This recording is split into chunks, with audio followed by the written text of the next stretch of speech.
اعوذ باللہ من الشیطان الرجیم بسم اللہ الرحمن الرحیم الحمدللہ والصلاۃ والسلام علی آلہا ولعنۃ اللہ علی آلہا اما بعد قال اللہ تبارک و تعالی فی کتاب المجید و فرقان الحمید بسم اللہ الرحمن الرحیم فخذ اربعۃ من الطیر فصرہن۔ اللہ تعالیٰ نے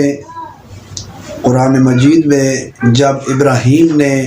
سوال کیا کہ بار الہ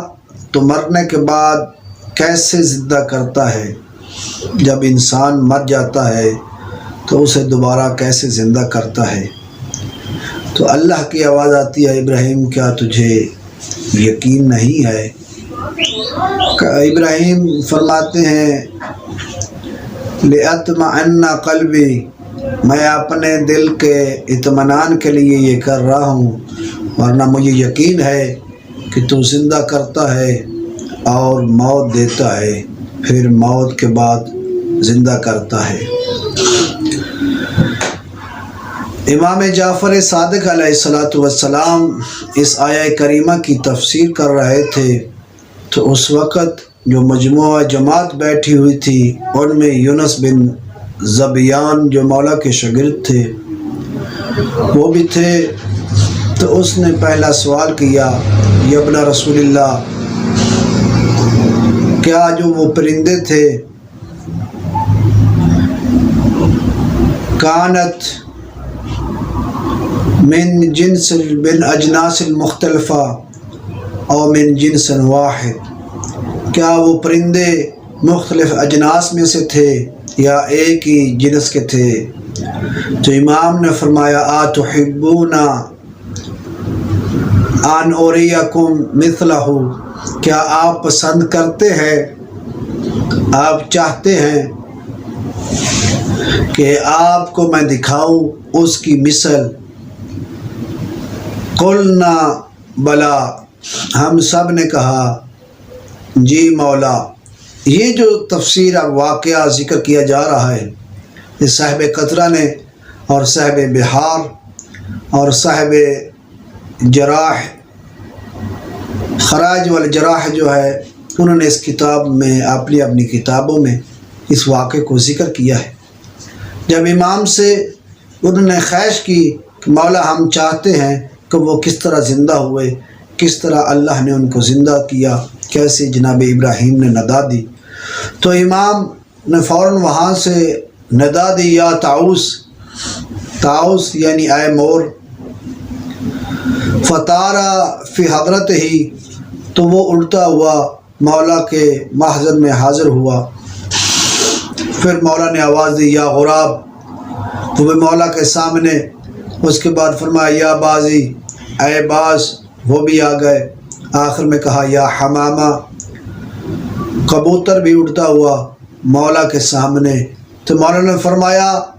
حکم دیا کہ ان کو ذبح کرو، انہوں نے ذبح کیا۔ مولا نے فرمایا ان کی بوٹیوں کو، ان کے گوشت کے ٹکڑوں کو آپس میں ملا دو، ہڈیوں کو علیحدہ کر کے ملا دو۔ ملانے کے بعد فرمایا ان کی جو پر ہے ان کی جلد سے نوچ لو، نوچنے کے بعد ان کو آپس میں ملا دو۔ مولا کے امر کے بعد حکم کے ساتھ انہوں نے سارے پر جو تھے ان کو ملا دیا، آپس میں ہڈیوں کو ملا دیا، اور گوشت کے جو ٹکڑے تھے ان کو آپس میں ملا دیا۔ یونس بن ذبیان کہتے ہیں کہ مولا نے آواز دی، طاؤس کا سر پکڑا، فرمایا یا طاؤس، تو جہاں مولا کے سامنے وہ ہاتھ میں تھا اس کا سر، گوشت کے ٹکڑے جو تھے اس میں ملے ہوئے، انہوں نے پرواز شروع کی، جو ہڈیاں تھیں انہوں نے پرواز کی، جہاں جہاں طاؤس کے پر تھے انہوں نے پرواز کی، وہ پھر آپس میں ملے تو وہ مولا کے سامنے زندہ ہو گیا۔ پھر مولا نے آواز دی یا غراب ہو، اس طرح اس کے گوشت کے ٹکڑے جو تھے، ہڈیاں تھیں، جو ریشے تھے، انہوں نے اپنے مقام سے پرواز کی اور پھر وہ غراب بن گیا۔ پھر مولا نے کہا یا بازی، پھر وہ جو باز تھا اس کی وہ گوشت کے ٹکڑے، ہڈیاں اور وہ ریشے جو تھے وہ آپس میں مل کر پھر وہ بھی زندہ ہوا۔ آخر میں فرمایا یا حبامہ، تو جیسے ہی مولانا نے ندا دی وہ بھی زندہ ہو کر سامنے آ گیا۔ تو پتہ چلا دو چیزیں ہیں، ایک تو امام نے یہ بیان فرمایا کہ وہ جنس سے مختلف تھی، ایک جنس کے پرندے نہیں تھے، مختلف اجناس میں تھے۔ دوسرا یہ ہے کہ فرمایا کیونکہ ہم مظہر خدا ہیں، ہم حجت خدا ہیں، ہم اس پر دلیل ہے، اس ہم مولانا نے بیان فرمایا کہ جس طرح وہ زندہ کر سکتا ہے ہم اس کے امر کے ساتھ ہم ہر چیز کو زندہ کر سکتے ہیں۔ ہماری طاقت یہ ہے کہ ہم اللہ کی